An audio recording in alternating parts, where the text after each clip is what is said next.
અને ગુજરાતની રાજનીતિ વધુ એક વખત ગરમાઈ છે, અને આ ગરમાઈ છે ચેલેન્જને કારણે, સામસામે ફેંકવામાં આવેલા પડકારોને કારણે.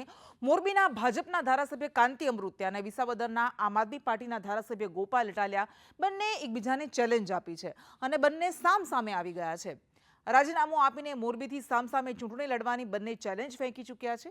ત્યારે કેટલાક લોકો કાંતિ અમૃત્યાના સમર્થનમાં તો કેટલાક લોકો વિરોધમાં ઉતરી આવ્યા છે. મોરબીથી લઈને રાજકોટ અને અમદાવાદથી એક પછી એક પ્રતિક્રિયાઓ આવી રહી છે. કાંતિ કાકા એક અઠવાડિયામાં થાકી ગયા. આ ગુજરાતને તમને થકવાડે અને ભાજપને થકવાડે એવા લોકોની જ હવે જરૂર છે, અને એટલા માટે તો તમારા પેટમાં તેલ રેડવાનું છે.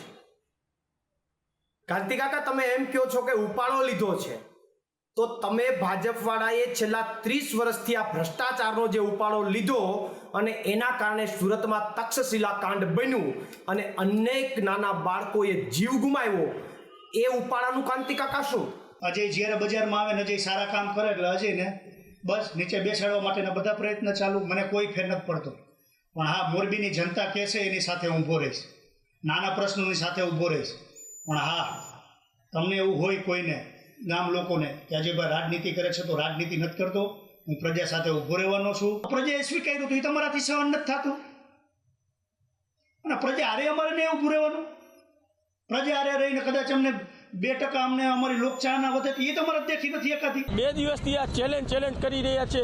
હું રાજીનામું આપી દઉં, તમે આપી દો, હું જીતું તો તમને 2 કરોડનું ઇનામ આપું, તમે જીતો તો. જે આ રીતની લોકોને ગેરમાર્ગે દોરવાની વાત જ્યારે થઈ રહી છે, ત્યારે સાચી હકીકતમાં તો આવી ચેલેન્જ હોવી જોઈએ કે 2 દિવસની અંદર હું આ ગટર તમને ઉભરાતી બંધ કરી દઈશ, કાયમીનું નિરાકરણ લાવી દઈશ. તો કોંગ્રેસ વતી હું ધારાસભ્યને કહેવા માગું છું કે આ અત્યારે સનારા રોડ ઉપર જે આ ગટર ઉભરાય છે, કાયમી નિરાકરણ કરી દો 2 દિવસની અંદર. 21,000 રૂપિયાનું ઇનામ આપ. જેટલું સમાજમાં કામ કરી શકાય એ શાંતિથી સમાજમાં કામ કરવા દે તો પણ સારું. સમાજ ઈચ્છે તો નરેશભાઈ, ગોપાલ ઇટાલિયા અને કાંતિ અમૃત્યાને સમજાવશે કે આ રાજીનામાવાળી વોર પૂરી કરવી જોઈએ.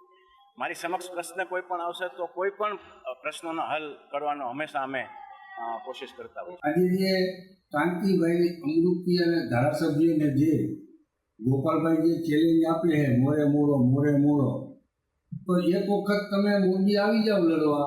અમે ભારતીય જનતા પાર્ટીના કાર્યકર્તા કઈ રીતે મોરો થાય એ અમે તમને અહીંયા બતાવી દઈશું. અને ખાલી વાતો કરવાથી કાંઈ ન થાય. એક વખત તમે સામે આવી જાઓ એટલે અમે જોઈએ કે મોરો તમે જે આ એક શબ્દ લઈને આવ્યા હો, એ શબ્દ જ તમારો વિખાઈ જશે. મોરબીમાં આવે ગોપાલ ઇટાલિયા, કાનાભાઈ રાજીનામું દે, ગોપાલભાઈ રાજીનામું દે, અને રાજીનામું દઈ અને કાનાભાઈને હરાવી દઈએ તો 2 કરોડ રૂપિયા લાખાભાઈ મગનભાઈ જારિયા એને 2 કરોડ રૂપિયા ઇનામ આપવા તૈયાર છે. અને મારા કાર્યકર્તા બધાય ભેળા થયા અને બધાય કાર્યકર્તાએ મને કીધું કે આપણે મોરબીમાં આપણે કાર્યકર્તા તરીકે કોઈ પીછેહટ કરી નથી અને કરતા નથી. અને ગોપાલ ઇટાલિયાને અમે મારી ચેલેન્જ છે કે આવી જાય મેદાનમાં, મોરબીના મેદાનમાં, અને મોરબીના મેદાનના કાર્યકર્તાની તાકાત જોવે.